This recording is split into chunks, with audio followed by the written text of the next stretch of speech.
শীতলপুর ছোট একটা গ্রাম। এই গ্রামে বাস করত কাঞ্চন মিয়া ও তার পরিবার।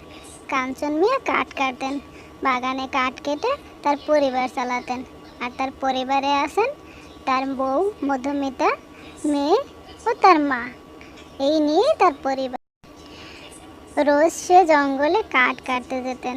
পরিশ্রম করে কাঠ কেটে ফিরে আসার পথে গাছের তাজা কিছু ফল নিতেন আর ক্ষেতের তাজা সবজি নিতেন।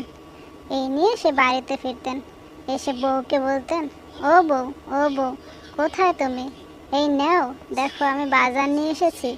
এগুলো নিয়ে ফলটাকে কেটে দাও আর সবজিটাকে কাল সবজি তরকারি রান্না করো, ঠিক আছে? বউ সঙ্গে সঙ্গে বউ চলে আসতো। এসে হাত থেকে বাজারের ব্যাগটা নিয়ে গেল, নিয়ে রান্নাঘরে চলে গেল। এদিকে ছিলেন আমাদের ভোলা দাদু। নাতনিদের নিয়ে গল্প করতেন সারাদিন।